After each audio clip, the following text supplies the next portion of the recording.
งั้นความกลัวนั้นกระซิบข้างในเหมือนโลกทั้งใบมืดมนไปไม่เห็นแสงใด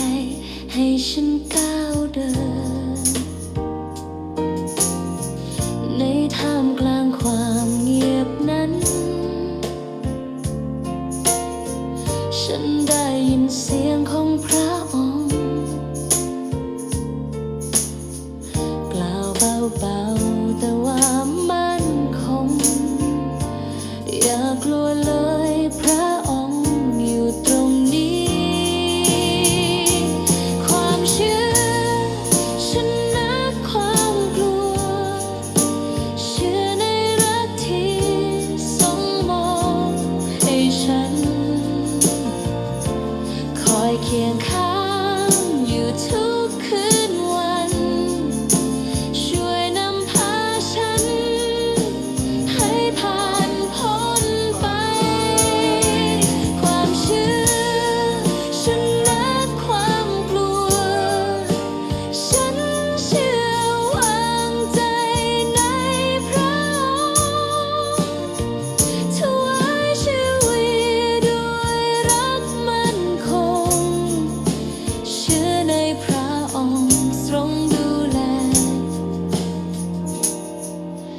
ตลอดไป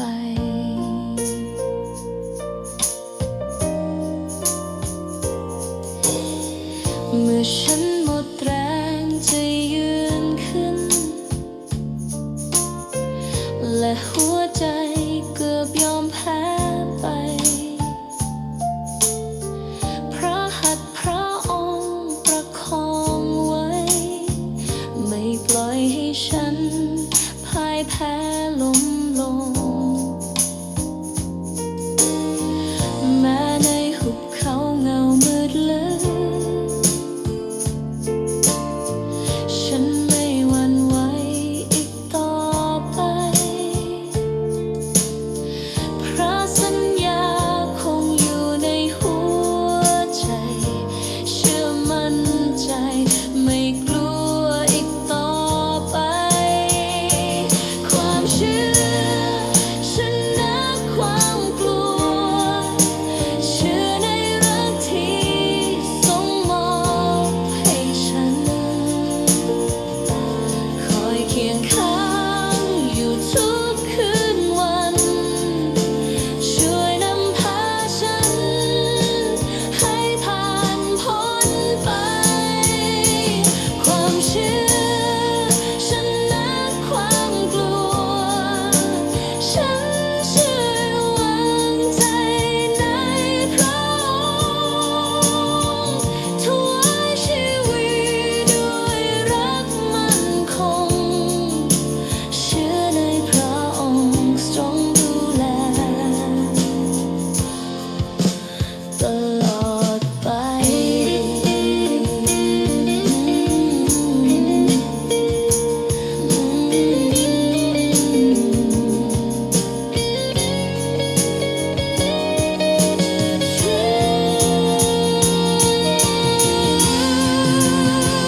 ฉันเชื่อวางใจ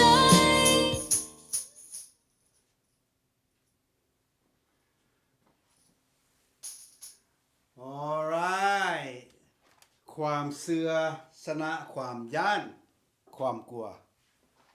wow so the song is talking about the faith over fear in other words if we have faith any kind of fear any kind of threatening so we just continue to have faith in God let's see if I can do this okay สบายดีพี่น้องที่หักแพงขององค์พระผู้เป็นเจ้าตอนเช้าวันนี้อีกเทื่อนึงพวกเขามีโอกาสได้พบกันเนื่องจากว่าข้าพเจ้าบ่ได้ไปประเทศไทยในวันพุธที่ผ่านมา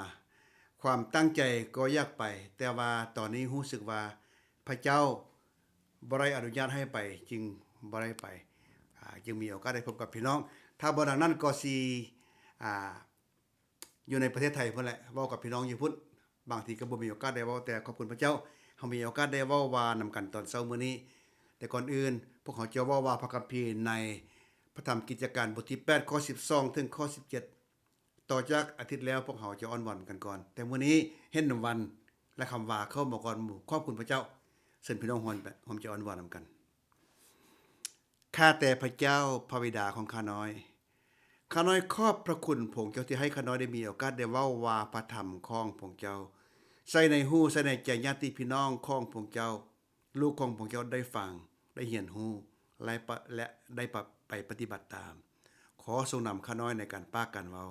ทรงนำญาติพี่น้องพวกข้าน้อยให้ได้เข้าอกเข้าใจในสิ่งเหล่านี้เถิดจึงฝากเวลาการต่อไปนี้ไว้กับพระองค์เจ้าในพระนามของพระเยซูคริสต์เจ้าอาเมนอาเมนโอเคถ้าพี่น้องมีพระคัมภีร์ก็เปิดไปในพระธรรมกิจการบทที่8ข้อ12ถึงข้อ17วันนี้ยาวน้อยนึงแต่ว่าจะบ่ให้มันยาวเพราะว่าเอาข้อยาวเพราะว่าจะได้กวมน้อยนึงเรื่องมีอยู่ว่าหลังจากฟิลิปได้ประกาศข่าวประเสริฐนะข้อ12บนข้อ12นะพี่น้องเด้อเมื่อเข้าได้รับเสื้อซึ่งฟิลิปได้ประกาศเป็นข่าวประเสริฐเรื่องและพระนามแห่งพระเยซูคริสต์แล้วเขาจึงได้รับบัพติศมาทางทรายและหญิงพี่น้องที่อยากแบ่งอันที่1ครับจะขอว่าเป็นข้อไปอันที่1เรียกว่าจังซี่พี่น้องที่อยากแบ่งลางเทื่อเฮาเบิ่งคือว่าคนจะบ่ฟังฟิลิปก็เบิ่งว่าย่านเขาบ่ฟังบ่เพราะในที่นั้นเขามีหมอเวทมนต์คาถามีคนหูนอกตาบอดคนที่บ่เคยได้ยินเรื่องพระเยซูมาก่อนเพราะว่าเขาหนีไปอยู่เมืองนั้นและคนเมืองนั้นก็บ่เคยได้ยินดังนั้นแหละฟิลิปได้ประกาศเมื่อประกาศแล้วเขารับฟังแล้วเขาก็เชื่อ so according to the Bible อิงตามพระคัมภีร์ในโรมันบทที่10ข้อ14ได้ว่าแต่ถ้าผู้ที่ยังบ่ได้เชื่อนั้นเขาจะสูญต่อพระองค์ได้อย่างไรและผู้ที่ยังบ่ได้ยินเรื่องพระองค์นั้นเขาจะเชื่อในพระองค์ได้อย่างไรและเมื่อบ่มีผู้ใดประกาศให้แก่เขาฟังเขาจะได้ยินเรื่องของพระองค์ได้อย่างไรพี่น้องที่รักแพงนี่เป็นบทเรียนสำหรับพวกเราว่าบางเทื่อนะเฮาเบิ่งญาติพี่น้องเฮาโอ้สบายดีอาจารย์แสงดาวขอบคุณพระเจ้าที่อาจารย์เข้ามาในข้อนี้นะพี่น้องข้าพเจ้าจะเล่าโลมใจพี่น้องเหล่านี้บางเทื่อเฮาเบิ่งอาจจะเป็นญาติพี่น้องเฮาหมู่คู่เฮาก็ดีหรือผู้ใหญ่ก็ดีเบิ่งเพิ่นคือสิบ่ฟังเฮาแต่พี่น้องที่รักแพงฟิลิปก็เบิ่งนั้นคือกันแต่เมื่อเพิ่นประกาศแล้วนะพวกหม้อมนต์เวทมนต์คาถาพวกหูนกตาบอดพวกนี้ก็เชื่อพระเจ้าพี่น้องที่รักแพงมีบางเทื่อเฮาคิดซื่อๆเฮาคิดว่าโอ้ยอายค่อยจะบ่ฟังดอกน้องค่อยจะบ่ฟังดอกพี่น้องค่อยจะบ่ฟังดอกสิบ่ประกาศให้เพิ่นพี่น้องที่รักแพงดังนั้นหั่นน่ะในโอกาสนี้ยังอยากเล่าลมใจพี่น้องว่าเว้าโลดถ้ามีโอกาสได้เว้าให้เพิ่นฟังพี่น้องเพราะว่าบางทีเพิ่นจะเชื่อเรื่องเชื่อหรือบ่เชื่อนั้นบ่แม่นหน้าที่ของเฮาพี่น้องที่รักแพงแต่เป็นหน้าที่ของเพิ่นและพระเจ้าเฮามีหน้าที่ประกาศเฮาก็ประกาศไปแต่ถ้าเพิ่นบ่เชื่อ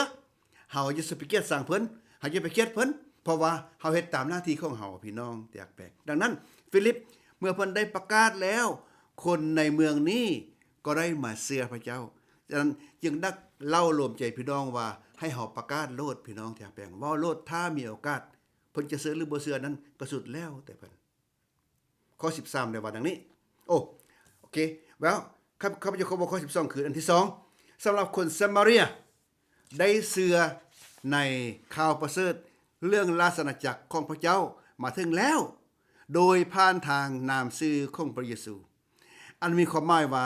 เขาได้รับความรอดพ้นเป็นบ่อนเริ่มต้นและต่อไป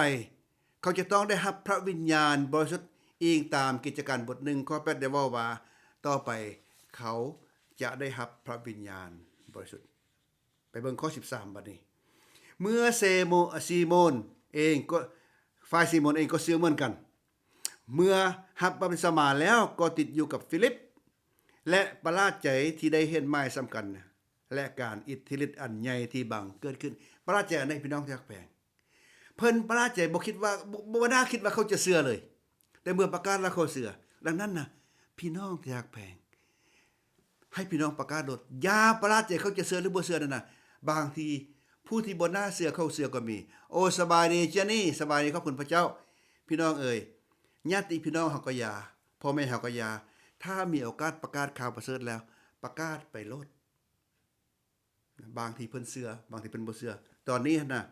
เพิ่นฟิลิปได้ประกาศอยู่เมืองนี้พี่น้องที่ฮักแพงบ่น่าเชื่อเลยว่าคนซามาเรียจะมาเชื่อพระเจ้าเขาก็มาเชื่อพระเจ้าอันนั้นเป็นข้อ13เดี๋ยวเว้าและข้อ14ว่าดังนี้เมื่อพวกอัครสาวกคือเปโตรและโยฮันในกรุงเยรูซาเล็มได้ยินข่าวว่าไทซามาเรีย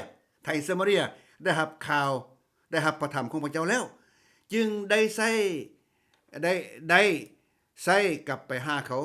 ท่านทั้งสองได้ลงไปอ้อนวอนสำหรับเขาเพื่อให้เขารับ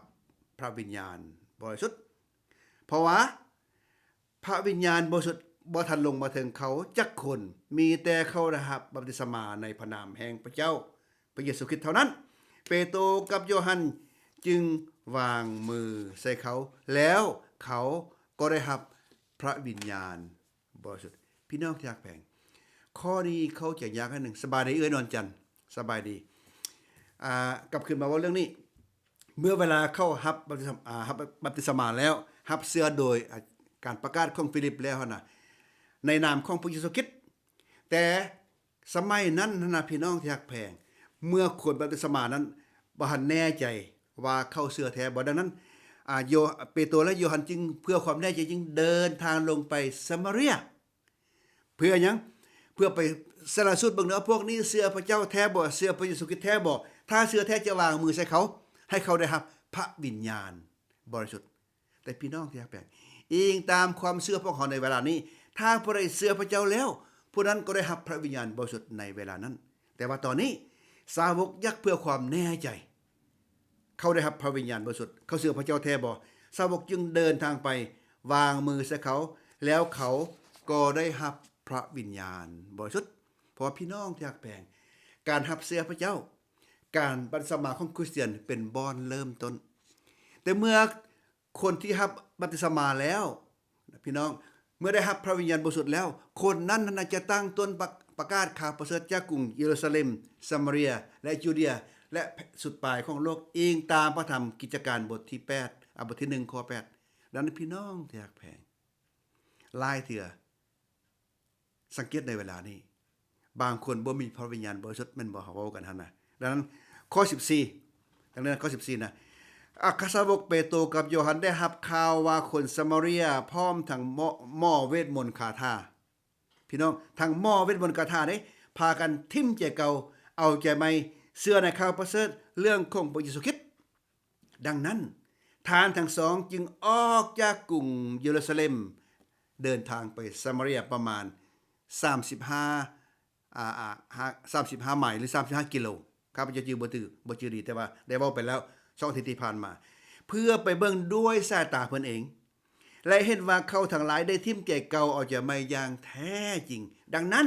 ทานทั้งสองจึงวางมือใส่เขาคล้ายๆกับว่าสถาปนาเขาเพื่อพระวิญญาณบริสุทธิ์จะได้นำหน้าพาทางของเขาไปการวางมือแม้นการวางมือซะถึงหัวเป็นลักษณะว่ามอบอำนาจให้แก่เขาในการประกาศข่าวประเสริฐในการเว้าเรื่องของพระเยซูคริสต์ให้ผู้อื่นต่อไปพี่น้องที่รักแพงถ้าพี่น้องเบิ่งหนังเก่าๆโดยเฉพาะหนังจากประเทศภาษาหนังอังกฤษนะพี่น้องเนาะเมื่อเวลาเจ้าชีวิตมอบอำนาจเอาดาบมาวางใส่บ่าพี่น้องจื้อได้บ่วางใส่บ่าคล้ายๆกับว่าวางอำนาจให้แก่เขาดังนั้นนะทำนองเดียวกันในพระคัมภีร์นี้เมื่อเวลาเขาได้รับเสื้อพระเยซูแล้วเพื่อให้เขาได้มีอำนาจในการประกาศข่าวประเสริฐมอบฤทธิ์มอบอำนาจมอบหน้าที่ให้แก่เขาสาวกจึงวางมือใส่เขาเพื่อให้เขาได้ประกาศข่าวประเสริฐให้ผู้อื่นต่อไปพี่น้องที่รักแพงกลับคืนไป